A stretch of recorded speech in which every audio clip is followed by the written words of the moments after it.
Welcome to class number 2 of futures trading for beginners. Keynote there, class number 2. So if you want this to all make the most sense, then there's a link down below and you can watch class number 1.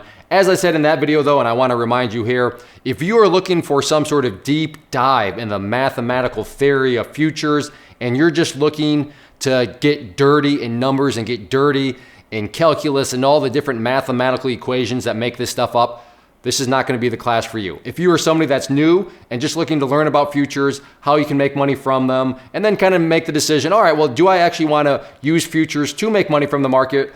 That's who this class is for. So again, hardcore, deep theory, mathematical, no. Hey, what are futures? I'd like to learn more. I'd like to learn how they can make you money in the markets. I'd like, to learn how that you can use them to just make money online as you sit at home.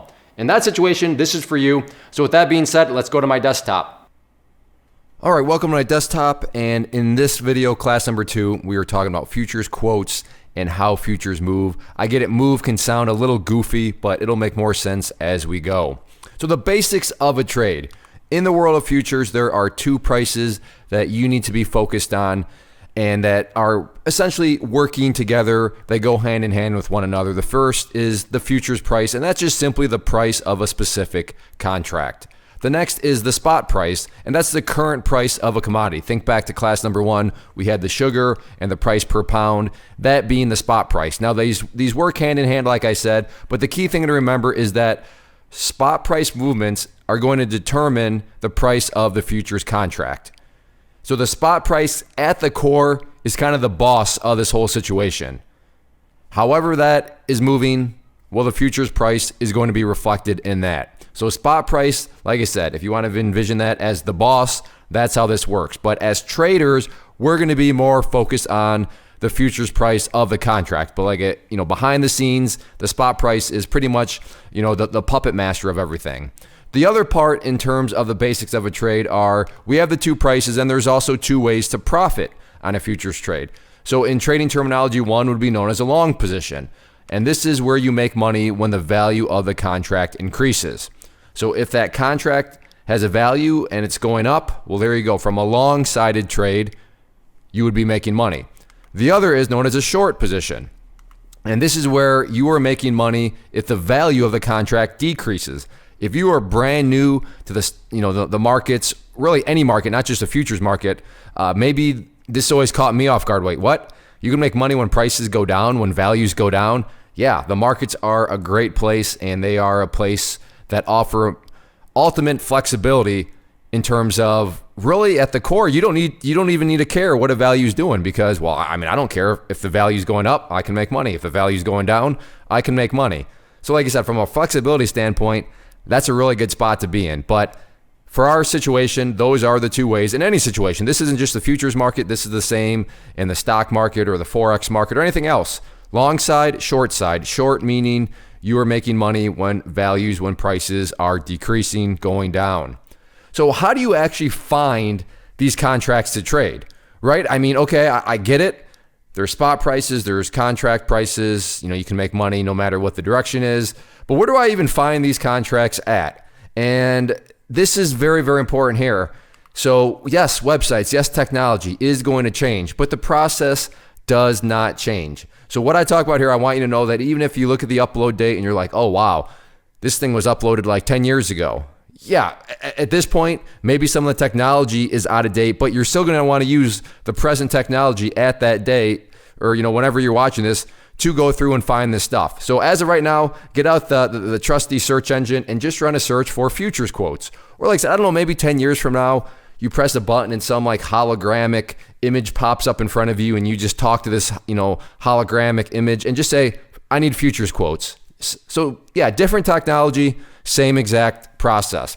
And there is no right or wrong site to use. This is all about personal preference. And in all honesty, your online broker is going to have all this information, but we'll get to that more on in future classes. But nonetheless, knowing the process just from a general perspective is still smart to have. So with that being said, you run that search and you're going to get something just like this. Now, what I like about barchart.com, and again, this is a perfect example of personal preference, but I like how they just list out the major markets.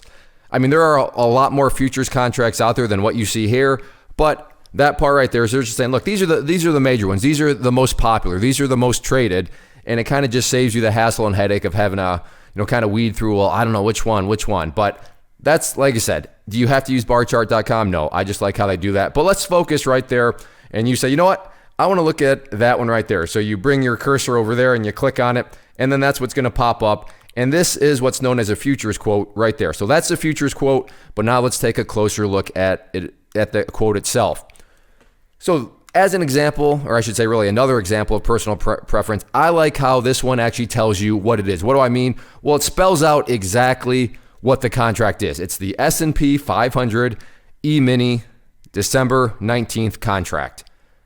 Or some of them might just have this information right there, and that's all they're going to have listed, which you look at that and you're like, what is that? What in the, it's letters and numbers, and like I said, I don't really prefer that. I like, all right, I'm not that smart, so I like when it's all spelled out for me. Now, again, if you pull up a broker and that's all they have and you're fine with that, that's fine. You're not wrong. It's just personal preference. But let's focus at this regardless so that we have a full understanding of things. And let's break down this ESZ 19. So first, ES. What this is telling you is the contract symbol. And in our case, it's the contract symbol for the E-mini S&P 500.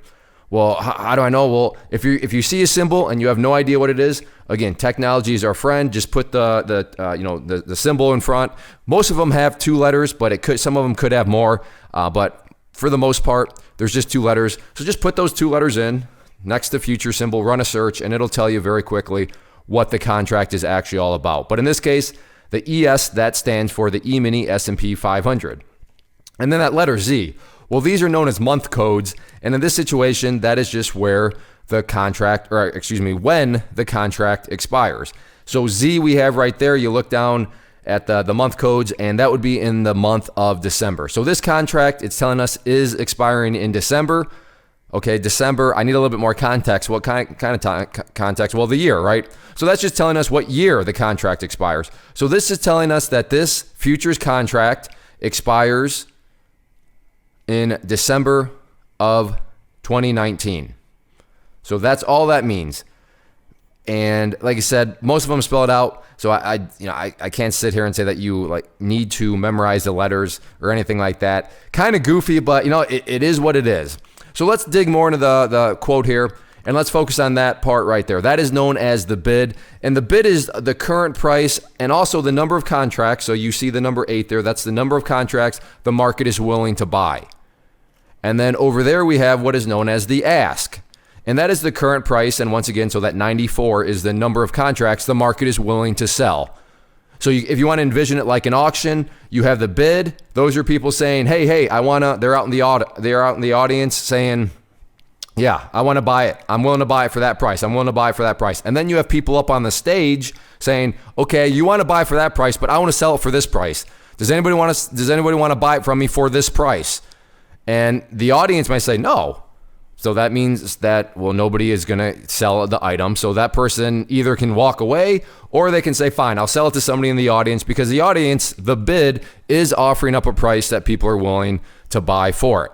So the bid, people out in the audience, that is what people are willing to buy, the price they're willing to buy for. The ask, people up on stage. Those are the people trying to sell the item, and they're trying to get the best possible price possible. So bid and ask. The next part right there is the day low, and that's just the lowest trade price for the current trading session. The day high, you probably see where I'm going with that. That's the highest trade price for the current trading session.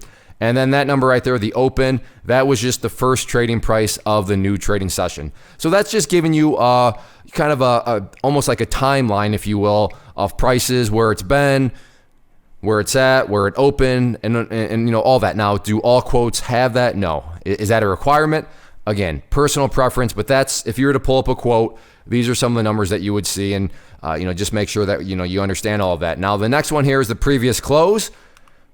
Maybe you can guess that. Well, that is just the last trading price of the prior trading session. The volume, that is in reference to the contracts, and in specifically the number of contracts that have so far been traded during the trading session. And then the open interest, this is an important one. That is the total number of contracts that exist on a commodity or financial security. So, in a very nutshell version, If something has very, very, very low open interest, that's telling you, well, hence the word interest, there's just not that much interest in it because there just simply aren't that many contracts out there.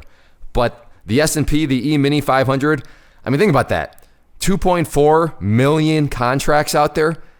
I mean, contract, piece of paper, that's a lot of contracts. Or in other words, the S&P, the E-mini, and why we'll be using it as our example throughout the classes, is at the time of this recording, the most popular. That can always change, but that's why I'm all about teaching a process, because maybe 10 years from when you're watching this, there's going to be something out there with an open interest of, let's just say, 10 million contracts. Well, at least you know, okay, that's the most popular. That is, and I know how to identify that because I know what open interest is.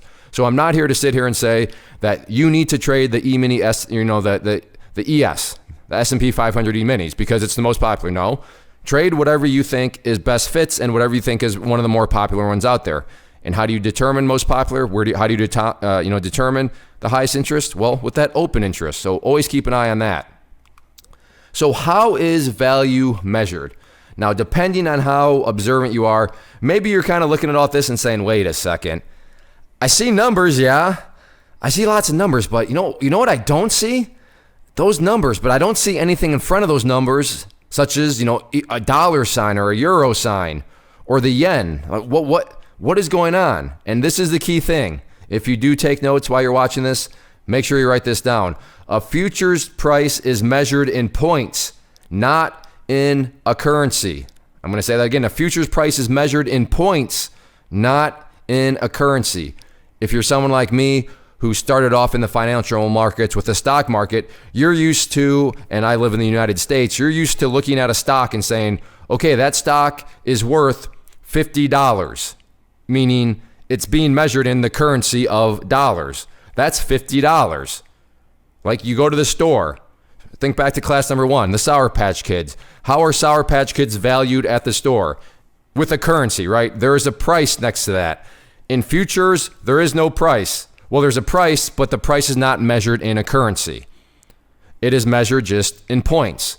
I know it's kind of weird, it's kind of goofy, but if I do my job right, we'll break it down and it all makes sense. But just understand that when you're looking at the futures number, that is a value of points, not a value in any kind of currency.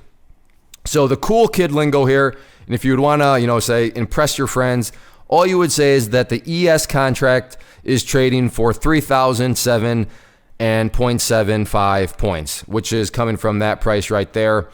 Or if you really want to sound cool, it'd just be 3,007 and 3/4 points, right? Because 0.75 is 3/4. So that's how you kick up the coolness even another level. So how is a point measured then?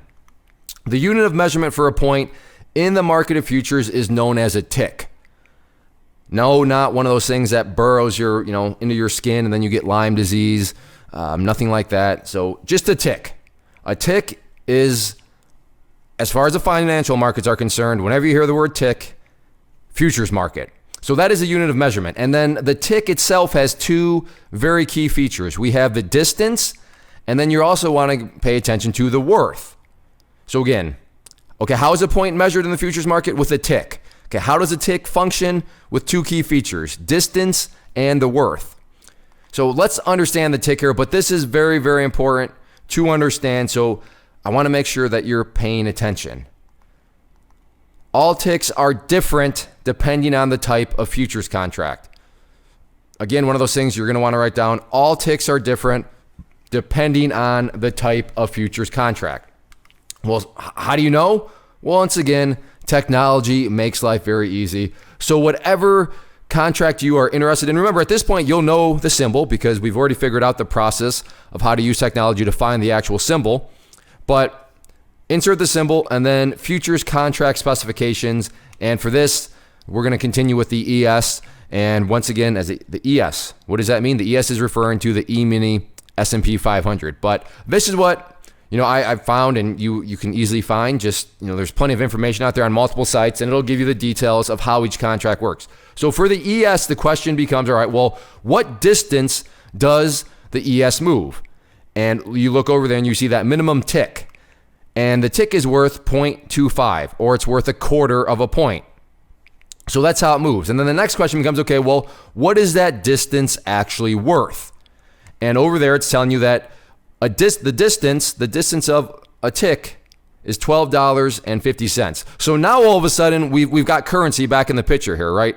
So a tick is worth something, but what you're looking at as far as the quotes, there's no currency yet. But a tick is actually worth $12.50. So let's take a look at an example here, and let's just, to keep the math real easy, let's say that the ES contract value right now is 1,000 points, just right even, 1,000 points. And then let's say you figure out, or somebody tells you, hey, you know what, the ES moves 3 ticks up.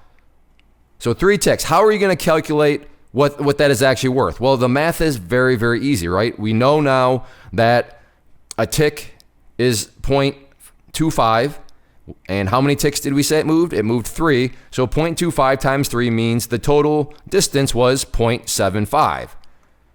So that means that the new price of that contract, again, price being valued in points, would be 1,075. Hopefully you see how the math works out there.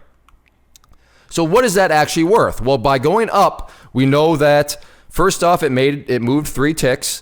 And then we also know what 1 tick is worth. So 1,250 times 3 is going to mean that move right there was worth $37.50.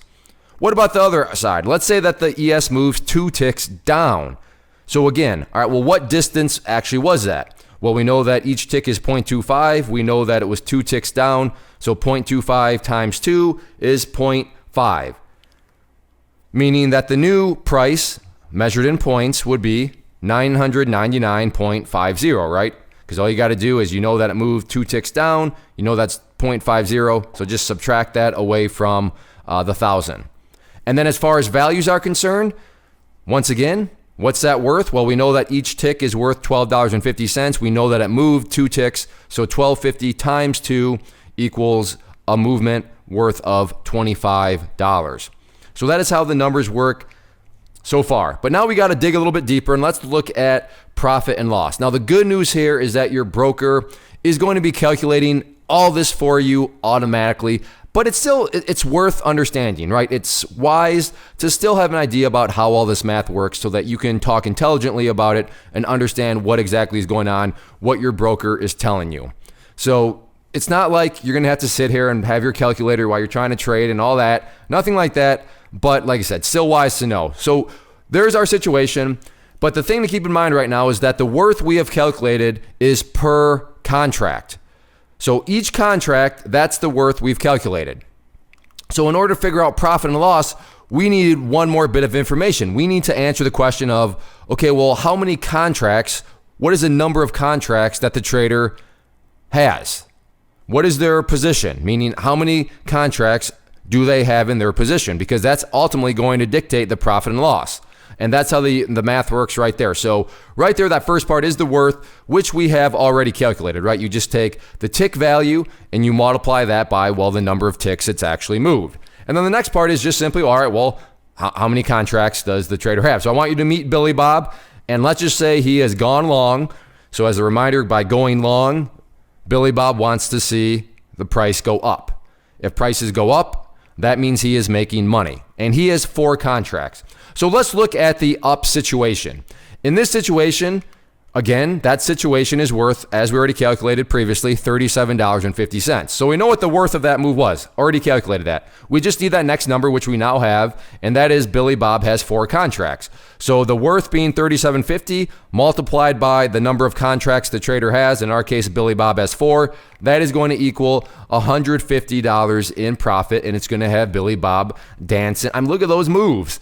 If only I could dance like that. Now, let's look at the next situation, the down situation. So we've already calculated the value of that again on the previous slide, and that was worth $25. So once again, how many contracts does Billy Bob have? He's got 4. So 25 times 4. However, remember, he wanted the price to go up, and we said the price actually went down. So in this situation, 25 times 4 means he just took a $100 loss on his position. Because he was long, he wanted the price to go up.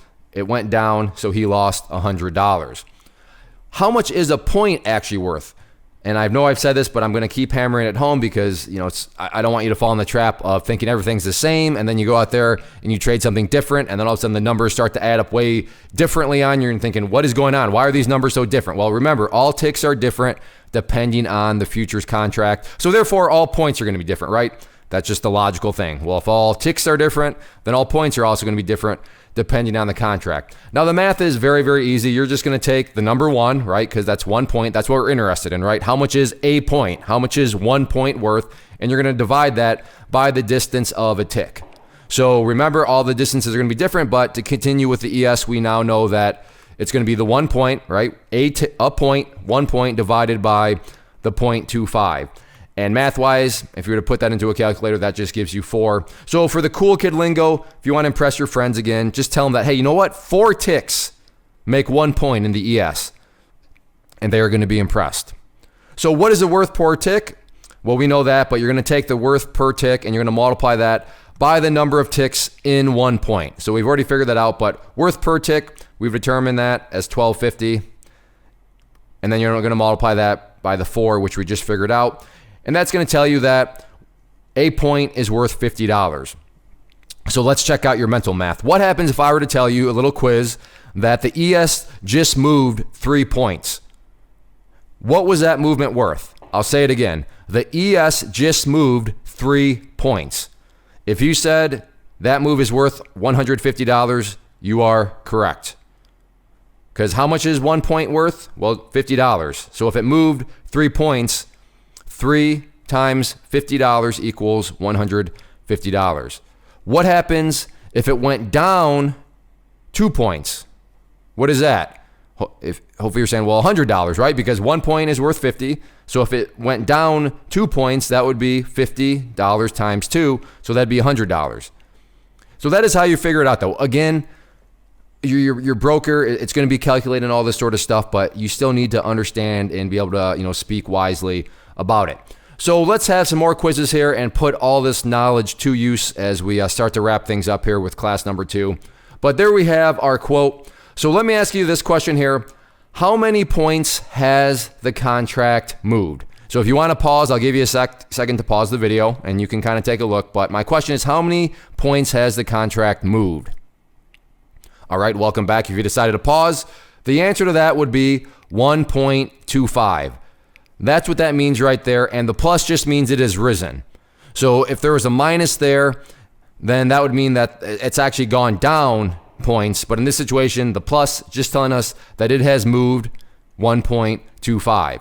So the next question, how many ticks is this? So how many ticks is that? I'll give you a second to pause if you want. All right, welcome back if you decided to pause. So let's go through this. So you're going to take 1.25 and you're going to divide that by, well, whatever a tick is. And on the ES, it's 0.25. As hopefully you're kind of getting annoyed by now saying, yes, Clay, I know it's 0.25. I know that the tick on the ES is 0.25. Please stop saying it.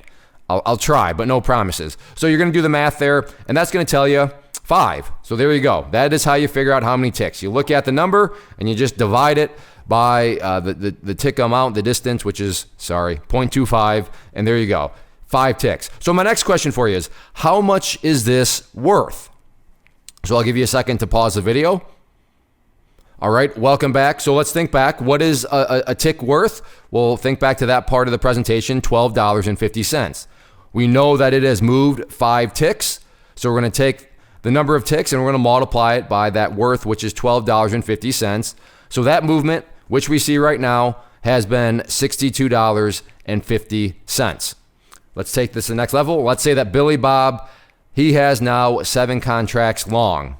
So little miniature quiz question here. If he is long, does Billy Bob want to see the price go up or down?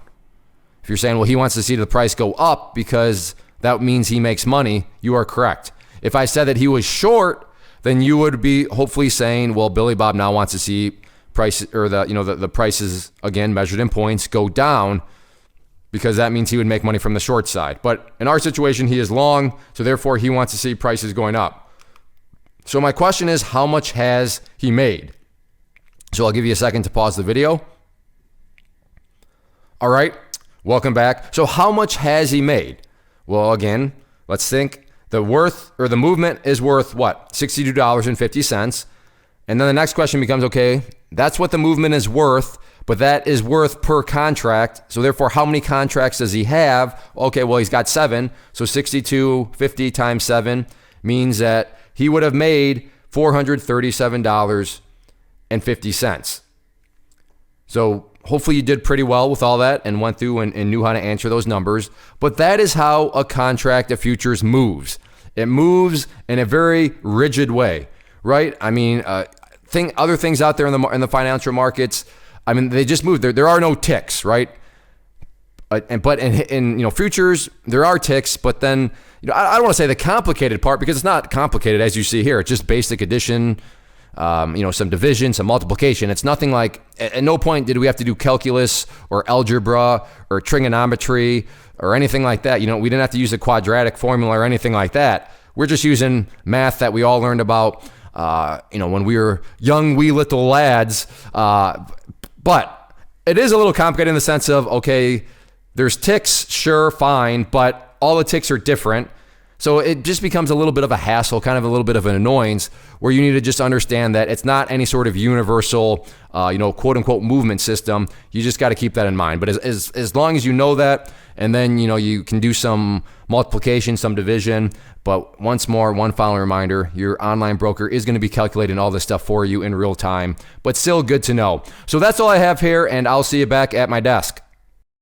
And class number 2 is now in the books. You should now have a good, firm understanding of what a future quote is, how futures move, ticks, tick size, what that's worth, all that good stuff as we move now into class number 3. Before I go though, a big request on my part. If you enjoyed this video, if you joined the content and you learned something, then please hit that like button and leave a comment down below, along with questions. Maybe you still are unsure of something, or maybe you have a suggestion for a future video. Then yeah, leave those down below. I read them, I will reply to them, and I look forward to hearing from you. But if nothing else, a like really goes a long way. And then also, if you did enjoy the video, I'm confident you'll like the channel as a whole. So make sure to check out the channel as a whole, and then ideally you'll subscribe to that too. But if nothing else, like I said, a comment, hitting the like really goes a long way, and I appreciate it very much. So I will see you back for class number 3.